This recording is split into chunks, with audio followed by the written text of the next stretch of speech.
Get ready, Staten Island. It's time to celebrate 5 years of Ferry Hawks baseball. This week, come out to the ballpark as the Ferry Hawks welcome in the Hagerstown Flying Boxcars at Staten Island University Hospital Community Park for a homestand on June 10th. For a 5-game series as the Ferry Hawks welcome in the Hagerstown Flying Boxcars. Individual game tickets start at just $12. Visit ferryhawks.com now to lock in your seats. The Roger Stone Show on the Red Apple Podcast Network. Welcome back to the Roger Stone Show. Now we're going to do a little segment we call the Political Roundtable. And joining me for this will be Troy Smith, the editor and publisher of Slingshot.news. You almost don't know where to start. There's so much going on in the political world, but here's a good place to start. Once again, just as Leslie Stahl at 60 Minutes told President Donald Trump to his face that there was never any evidence of Obama's administration spying on the Trump campaign, which, of course, thanks to the declassified documents put forward by the Director of National Intelligence, Tulsi Gabbard, we know absolutely definitively did happen. Now we have Kristen Welker of NBC insisting to President Trump that there's not an iota of evidence of fraud in the 2020 election. Troy, what do you make of all of this? Well, Roger, I, like many Americans, was proud to see the president stand up for the millions of Americans who had their voice ripped away from them in the 2020 election.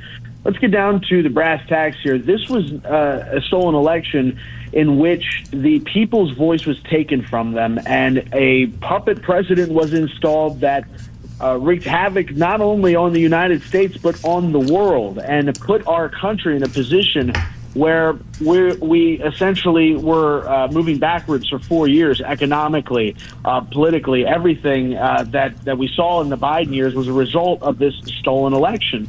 And so many millions of Americans went to the ballot box that day to vote for President Donald Trump because they wanted a change. They wanted to see a continuation of the policies under President Trump. So when Kristen Welker started throwing these accusations at the president that he was lying about the 2020 election, he was very clear on this. His quotes, I want to read them here so people get an idea of how the president stood up for us and stood up for the American people. He said the election was rigged, talking of 2020. It was a dirty election, and it's happening again right now in California. He said, referring to the mayoral and gubernatorial elections going on in that state right now. He said they're cheating on the elections. And then Welker comes back and pressed for evidence. And he says, look, all I have to do is look, and I listen to people, and let's see what happens. Do you think it's appropriate that they have an election and 5 days later they're nowhere close to picking a winner? They're crooked, just like you're crooked. Your press is crooked, and Meet the Press is crooked. And then eventually, Roger, he walks off of the interview. He says, I've had enough. Thank you for your time. He's very polite about it. He does not, it's not an insulting thing. It's more of a, I'm standing up for the people. So I'd like to get your thoughts on, that California election, what his statement is on that, and then just your thoughts on going forward. Are we going to get the truth about the 2020 election? First of all, the assertion that there's no evidence of fraud is, of course, a joke. The sworn testimony of the Fulton County Board of Elections officials before the state Senate under oath, 35,000 ballots with no matching signatures and no matching serial numbers were counted. Trump supposedly lost Georgia by 8,000 votes. There's proof right there, Kristen. Or 300,000 ballots showing up at Michigan at 3 o'clock in the morning that are supposedly mail-in ballots, but they've never been folded in half. Consequently, it means that they were never mailed. How's that for proof? Just that mathematical statistics don't make any sense. Trying to tell me that Joe Biden got 81 million votes, more votes for president than any candidate in American history, and that he ran an average of 20% better in African-American precincts in the urban centers of America than Barack Obama. Zero chance. I wish I had more time to prepare for the show, but by next week, I will have a list of all of the evidence. My good friend, by the way, Joe Hoft, has written a 3-volume book containing all the evidence that the 2020 election. But I think we're going to find out, because one of the charges that President Trump gave Tulsi Gabbard before she left office was to get to the bottom of what really happened in the 2020 election. And this pertains to both paper ballots, mail-in ballots, but also into the integrity and the security of electronic voting machines. But here's one thing you can say about the corporate media left. Once they get stuck on a narrative, like January 6th was an insurrection, or there was never any spying on Donald Trump's campaign, or the 2020 election was a clean and honest election, they will never, ever deviate, despite all of the evidence to the contrary. And you speak of California. This fellow Spencer Pratt's running a very interesting campaign. Seems kind of like a guy who came out of nowhere. The mayor, Karen Bass, an unabashed public fan of Mao Zedong and Fidel Castro, who she lists as her two greatest heroes. As you recall, they had some fires there. I think those fires are suspicious. There's been no building process. I think somebody wanted that real estate. And it appeared that Spencer Pratt had come out of nowhere in order to make the finals, because if no candidate gets 50% in the first round, they go to a second round until the two top voting getters face off. Then suddenly, a city council member who all night has been running third, suddenly there's a late drop of ballots and they're 90% for her. How incredible, how coincidental. Now it appears that he will narrowly miss the runoff. It certainly smells extremely fishy to me. Well, and especially, Roger, it seems that as we go on, technology improves in almost every aspect of our lives. The phones get better. The televisions get better. The only thing that seems to get worse are the voting machines. And you have to look at that and say, oh, okay, this is a little intentional now. Come on. And, when we examine, like you just talked about, the statistical facts about the 2020 election, there's no doubt that the questionable activity far outnumbers the margins by which Joe Biden won the most important states. And Roger, when we look at 2024 and the election outcome where President Trump wins literally every swing state, we have to examine that and say, look, the numbers here just don't add up. And I think it's important, not just for President Trump, but for the country, that we get the truth on that, not only because it's important for our history, it's also to prevent it from happening again. And when we look at California and so many other elections, Roger, I don't think people have the confidence they once did, and 2020 is a huge part of that. We talked briefly there about the underhanded nature of the media, Roger, and how Trump was calling out the media. I also wanted to get your opinion on this latest story about the Southern Poverty Law Center. They've been caught funneling $4.1 million to extremist groups across the far right, the extremist groups they claim support President Trump. It turns out the SPLC has been funneling them millions and millions of dollars. They have reportedly maintained a covert network of paid informants embedded within extremist organizations for decades. The use of confidential sources is itself it's not unlawful, but law enforcement agencies, journalists, and intelligence services have relied upon informants throughout history. And the government's case is not based upon the mere existence of informants. Rather, prosecutors focus on how those informants are allegedly funded. So, Roger, they basically take millions of dollars, pump it into groups that have no activity or little activity.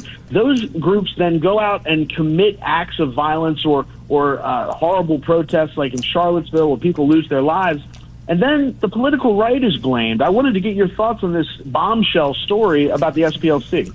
Yeah, I'm going to be talking about this a little bit later in the show. It really appears to me right now, based on this new superseding indictment, that the Southern Poverty Law Center, which is a major fundraising scam, funneled over $1 million into groups that were directly tied into the infamous 2017 Charlottesville rally. So to put it another way, there wasn't enough right-wing extremism in the country for them to be able to raise money to fight, so they went out and paid to create it. An FBI agent a long time ago told me if you went to a Ku Klux Klan rally, the problem was there'd be 10 people there, 9 of them would be federal informants, and 1 would be an actual Klansman. I think that pretty much sums it up. Let's move on. What else you got for us today, Troy? Well, Roger, there's a big lawsuit going on right now. It's breaking headlines, and it has to do with the UFC fight that's going to be hosted on the White House lawn.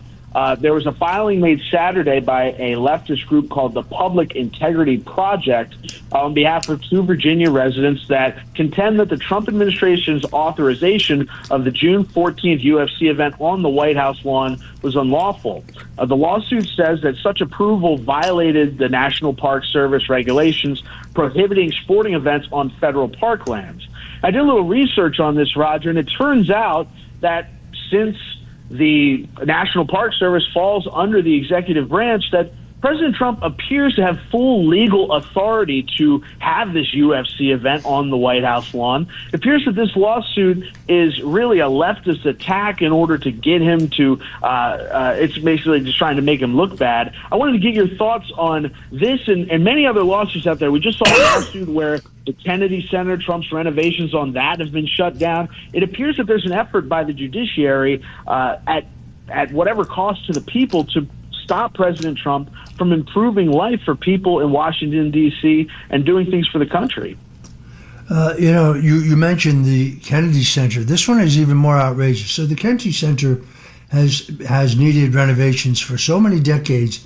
It is now physically dangerous. It is literally in danger of collapsing. It is in danger of being a public safety hazard.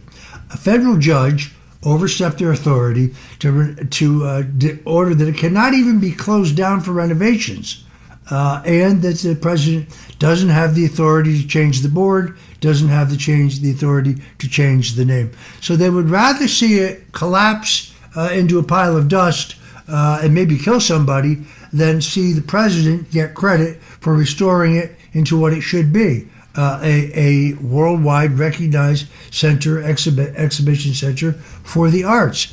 The president, I think, has decided to just walk away. So he has essentially handed the entire hot potato over to Congress. And I suspect it'll only be a matter of time before the building collapses, or they do what they've did in the past, overspend tremendously for improvements that either never get made or where the workmanship is shoddy. Now, I don't have tickets to the UFC event. Wouldn't mind having them. I'm a UFC fan.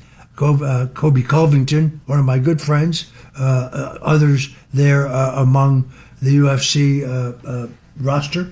But again, if the president is for somebody on the left is against us. Our biggest problem here are these tyrannical federal judges who are legislating from the bench, who are, I think, overturning the will of the American people in the last election. They don't even really care what the Congress thinks. It is the number one problem in the country.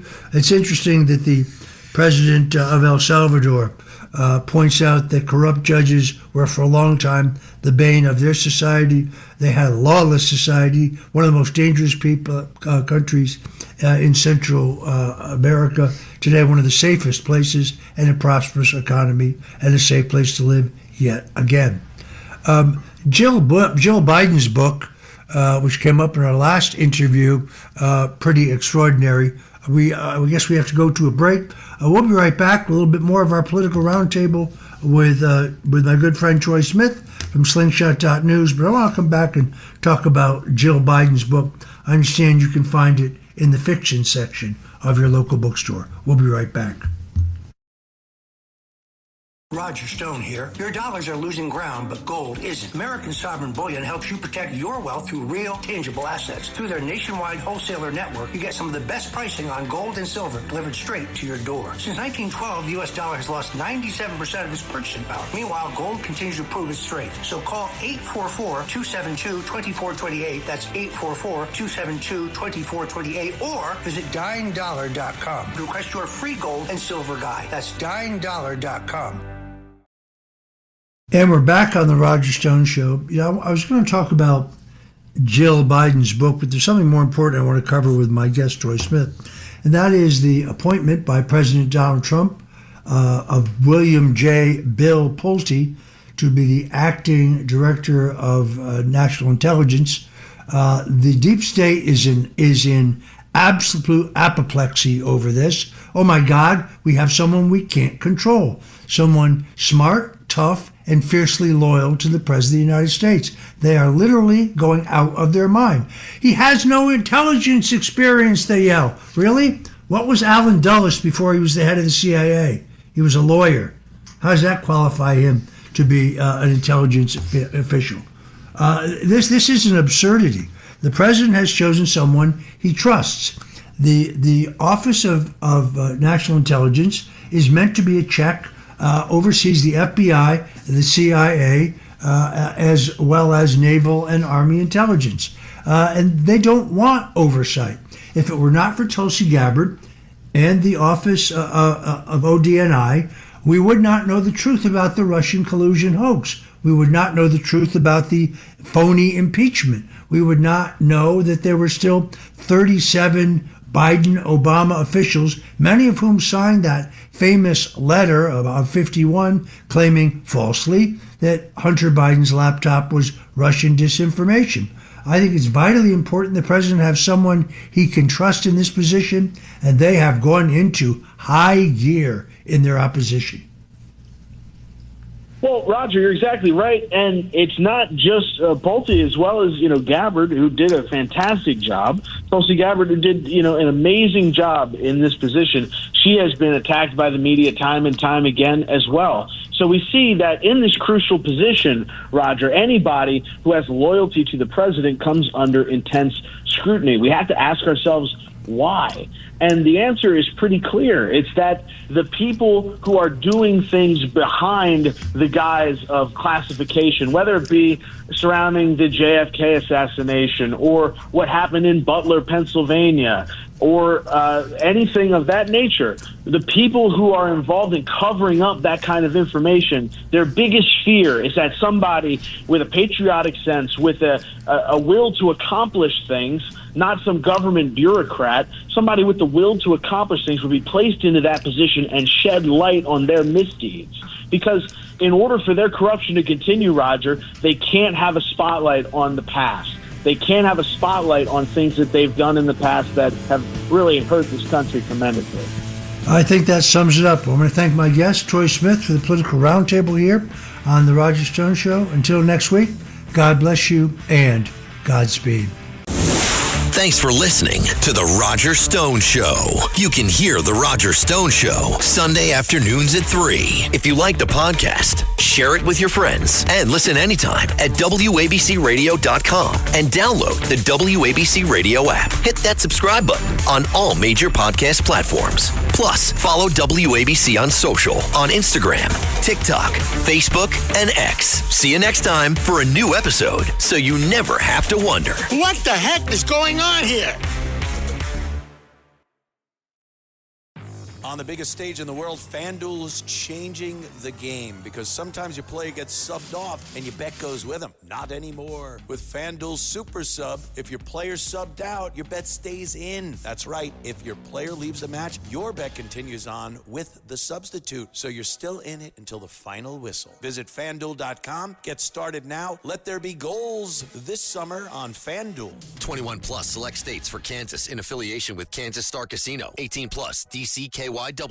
Gambling problem? Call 1-800-GAMBLER. 1-800-MY-RESET. 888-789-7777. Visit ccpg.org/chat. Connecticut. Visit mdgamblinghelp.org. Maryland. Visit gamblinghelplinema.org. Call 800-327-5050. Massachusetts. Call 877-8-HOPE-NY. Text HOPE-NY in New York. Call 877-770-7867. Louisiana. Visit FanDuel.com. Get started now. Let there be goals this summer on FanDuel.